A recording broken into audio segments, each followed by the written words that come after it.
A loved one in our lives will someday pass on. And when they do, they leave things behind, their personal belongings. That first instinct is so human. These are precious memories. How could I ever throw them away? I should save them, preserve them, maybe pass them down. That feeling comes from a place of deep love. But today, I need to speak plainly, perhaps even bluntly. If you truly care about the well-being of your family, your descendants, there is an ancient piece of wisdom you should understand. It says that some things are not meant to be kept. To hold on to them can, in fact, become a burden on the future. Now, I can almost hear the objections. Professor, that sounds so alarmist. A burden on the future? Isn't this just superstition? Isn't this disrespectful to the memory of the departed? Please, before you dismiss the idea, just set that initial reaction aside for a moment. In any tradition of wisdom, we must look at the reason behind the practice. Let me explain the logic. Then, you can decide for yourself if it's superstition or a profound, practical form of care. We understand that life is about energy. The living belong to the realm of Yang, active, vibrant, moving energy. A home is a space for the living. It needs this Yang energy to thrive, to feel bright and supportive. When a person, especially an elder, passes away at home, the essence of their final chapter, their vitality, their struggles, their peace, can become deeply imprinted on the items closest to them. In terms we use today, it's an energy attachment. Our ancestors knew this. They spoke of qi or life force, and the balance of yin and yang. So, handling a loved one's belongings isn't just about cleaning out a closet. It's a vital act of rebalancing the energy of your home. It's about helping the living find peace, allowing the departed to rest, and guiding these different energies back to their natural state. Do this well, and the home can heal, regaining its light and ease. Do it poorly, by holding on to the wrong things, and the home can begin to feel heavy. Moods may sink, health might feel affected, and a sense of stuckness can settle in. This isn't a scare tactic.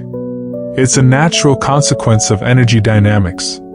So, what are the 4 types of items that are best not to hold onto in the home? Let's go through them, one by one.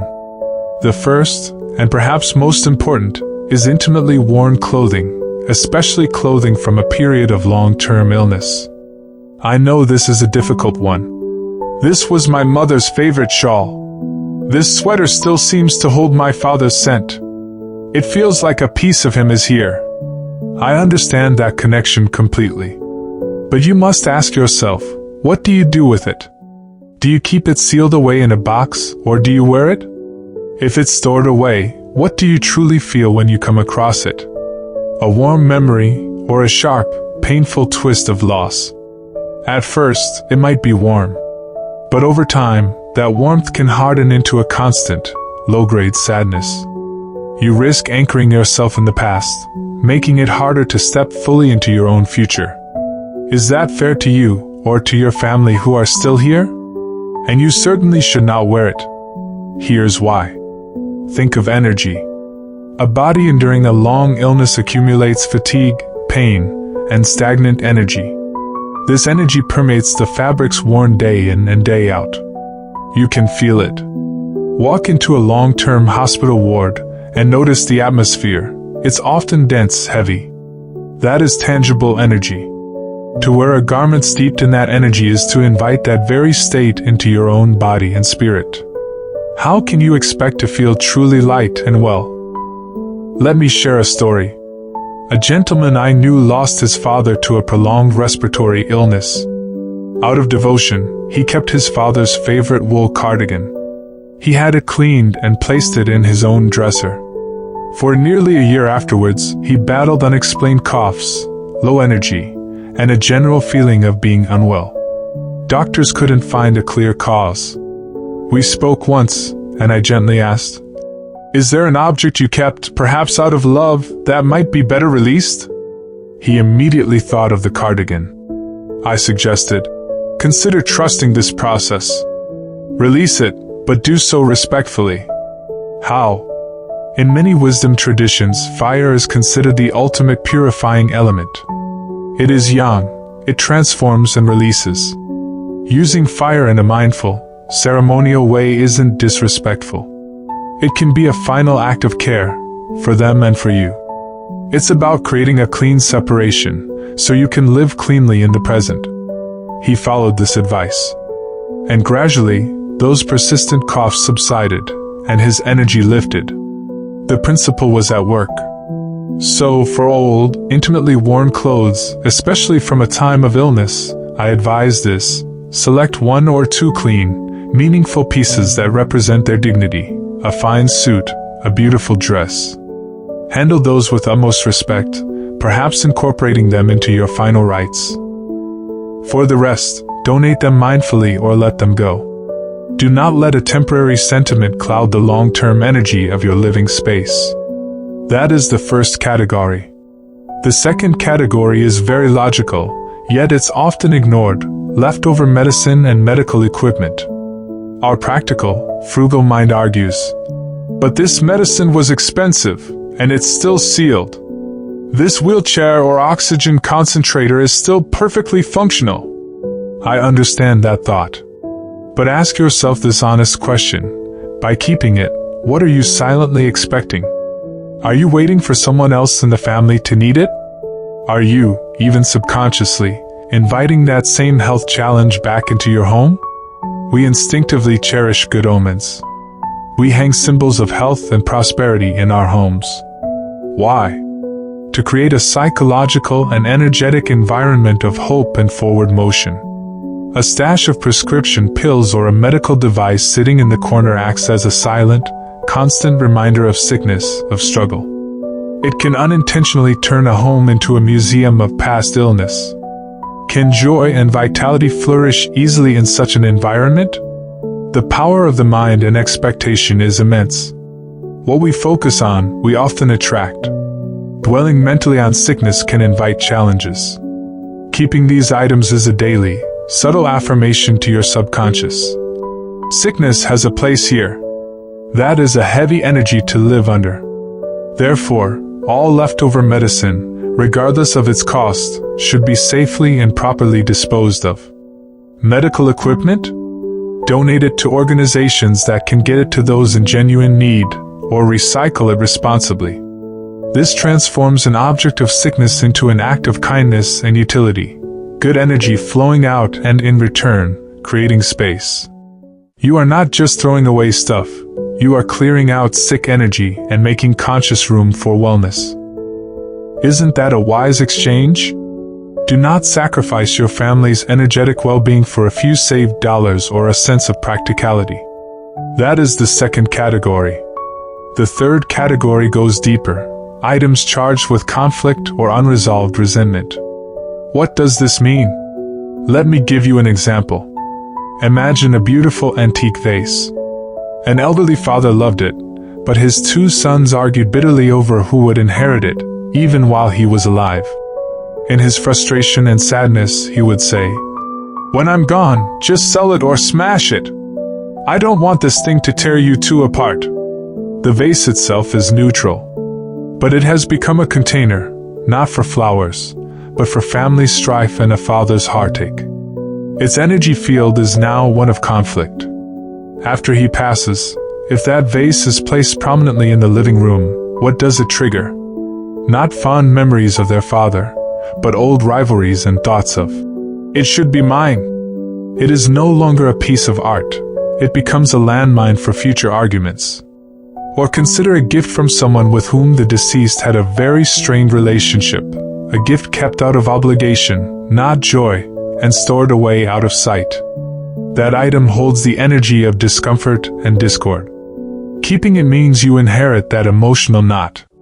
Handling such items requires wisdom. The best solution is often to remove the object as a physical source of conflict. If it is valuable, sell it openly and transparently with all family members aware, and share the proceeds fairly. Once it is converted into a shared benefit, the conflict anchor dissolves. If it holds little monetary value, release it respectfully. We have a saying, With family harmony, all endeavors prosper. Allowing a lifeless object to breed discord among the living is the opposite of honoring the dead. No parent wishes that legacy for their children. Therefore, anything that sparks dispute or holds a dense, negative emotional history should be let go. Keeping it is keeping potential trouble within your walls. This is protective wisdom for your family's unity. We have now covered 3: intimate clothing, medical items, and objects of conflict. The 4th category: broken, worn out, and obsolete items. After a loss, we often discover attics, basements, and cupboards filled with cracked dishes, decades-old newspapers, and furniture beyond repair. The surviving spouse often says, "Don't throw that away. He collected it. She saved it." We understand this sentiment deeply. Every piece seems to hold a story. But a home, like a living body, needs renewal. To stay healthy, a body must eliminate waste to make space for new nutrients. A home is the same. If your living space is clogged with broken, decaying items emitting an energy of stagnation and disrepair, how can fresh, vibrant, new energy flow in? From an energy perspective, broken things are powerful symbols. They symbolize incompleteness, lack, and interruption.